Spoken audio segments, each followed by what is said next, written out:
시청자 여러분 안녕하십니까?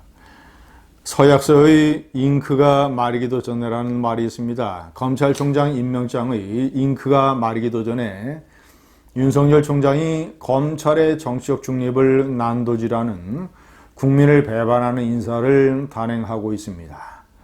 이러니 검찰이 정권의 충견이라는 얘기를 듣는 것입니다. 제가 먼저 문재인 대통령이 검찰총장 임명을 할 때 어떤 말을 했는가, 그리고 윤석열이 총장 취임사에서 어떤 말을 했는가를 먼저 제가 좀 읽어드리겠습니다.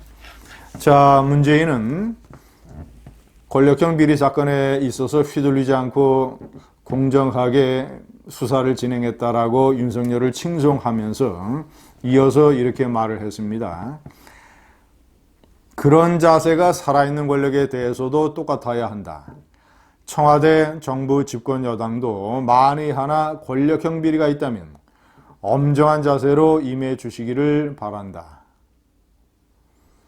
윤석열은 취임사에서 뭐라고 얘기했는가? 형사법집행은 국민으로부터 부여받은 권력이고 가장 강력한 공권력이다. 오로지 헌법과 법에 따라 국민을 위해서만 쓰여야 하고 사익이나 특정 세력을 위해 쓰여선 안 된다 라고 말했습니다. 그런데 대표적으로 이 살아있는 권력에 대한 수사, 이것이 검찰이 말이 한 것도 아닌데 대표적인 것 뽑자면 환경부 블랙리스트 사건에 관한 수사라고 할 수 있습니다. 제가 첫 번째 항목에서 소개를 해놓은 환경부가 산하기관 임원에 정권 고도에 맞는 인사를 임명하기 위해서 강권과 압박을 동원을 하고 편법을 쓰고, 이렇게 해서 김은경 환경부 장관과 신미숙 청와대 균형인사비서관, 이 두 사람이 불구속으로 기소된 사건. 구속 기소도 아니고 불구속 기소이고 이 정도 선에서 수사가 마무리된 사건입니다. 그런데 이 사건을 담당한 서울 동부지검이 초토화됐습니다.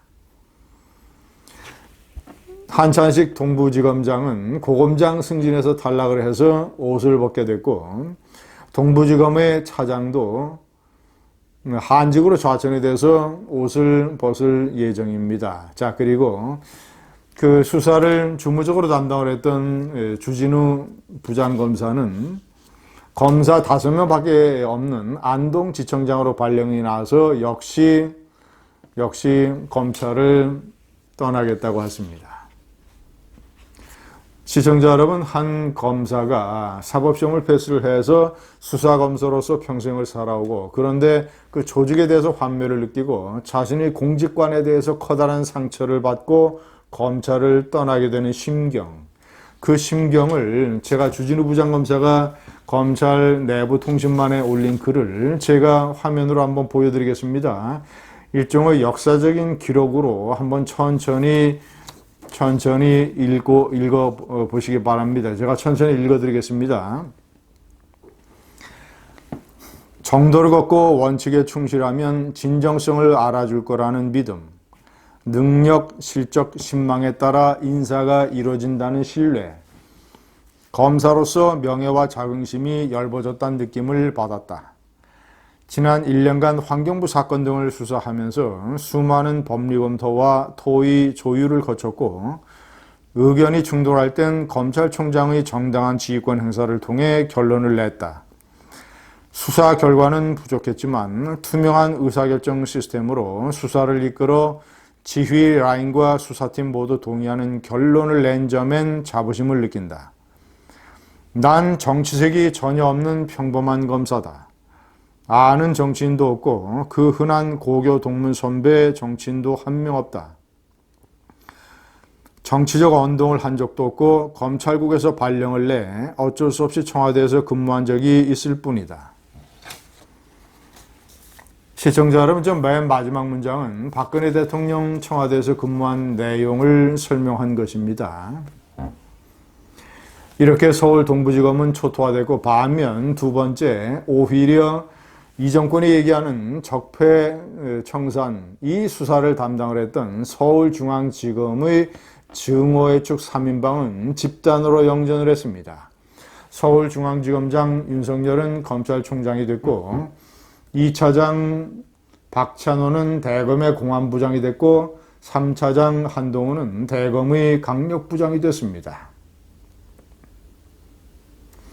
세 번째, 또 반면 공안검사들은 완전히 씨가 말리고 있습니다.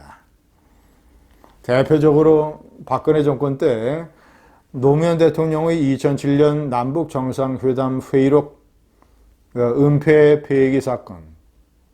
노무현 대통령이 지시를 해서 회의록 초안을 수정을 하고 이 수정한 회의록 초안과 또 수정본을 폐기하고 청와대에 남기지 아니하고 또 함부를 복사를 해서 봉화마을에 가지고 갔던 이 사건을 수사한 검사는 검사장 승진에서 탈락하고 옷을 벗게 됐습니다. 또 하나의 중요한 공안사건, 이석기 내란 선동 사건, 나중에 통진당의 해산 심파로까지 연결이 됐던 이 사건을 수사한 검사도 검사장 승진에서 탈락해서 검찰을 떠나게 됐습니다. 시청자 여러분, 커다란 의미에서 사법부라고 하는 것은 검찰뿐만 아니라 법원뿐만 아니라 검찰 그리고 사법부 주변의 변호사들까지 포함을 합니다. 왜냐 법을 집행하는 법을 집행하는 데에 깊고 또는 얕게 관련이 되어 있기 때문에 자, 네 번째, 법원에서는 이런 일이 벌어지고 있습니다. 2012년 건국하는 심정으로 판결을 내렸다고 하는 이 징용 배상 판결, 그 배상 판결이 얼마나 법리적으로 문제가 있으며 또는 이 국제적인 외교 갈등을 고려하지 않은 얼마나 엉터리 판결이 있는가를 조목조목 비판하는 글을 부산지법의 김태규 부장판사가 발표를 했습니다. 1965년 한일협정으로 따지면 벌써 50여 년이 지난 것이고 일제 식민지 지대로 따져도 70여 년이 지난 것인데 자, 그렇다면 이런 사건을 배상 판결을 내리게 되면 민법상의 어떤 소멸시효 문제는 어떻게 되느냐. 자, 그리고 일본의 법원이 청구권을 부정하는 판결을 이미 내린 그것을 뒤집는 판결을 내린다면 어떤 법리가 가능한가. 자, 그리고 미국 연방법원이 일본이 설치했던 전쟁포로 수용소의 피해자 미군 병사가 낸 배상 소송을 원고 패소를 하면서 원고에게 한 유명한 판결, 원고가 지금 받으려고 하는 배상의 이익은 미래에 오는 평화와 교환되는 것이다. 그러니까 미래의 평화나 미래를 위해서 과거사를 들추지 말아라. 이런 판결 아니겠습니까? 자, 다섯 번째, 베트남 전쟁 때 한국군에게 피해를 당했다는, 한국군에게 옆구리에 총을 맞았다고 하는, 그렇게 주장을 하는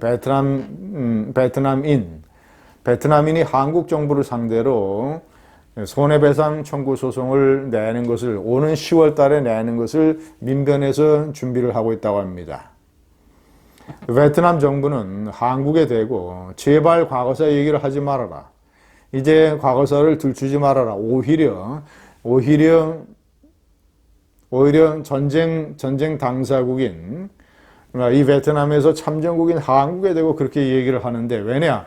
미래의 한국과 베트남의 관계를 위해서 그런 미래를 위해서 과거사를 들추지 않겠다는 것이 베트남 정부의 방침인데 이 과거에 빠져있는 우물한 한국의 민변 변호사들은 오히려 이 베트남 피해자라고 주장하는 사람의 이런 과거 춤추기에 놀아나고 있습니다. 아니면 부추기는지도 모르죠. 이런 우물한 변호사들. 제가 말씀드린 이런 일들이 지금 문재인 정권 사법부에서 벌어지고 있습니다. 혼란과 위기의 사법부입니다. 감사합니다.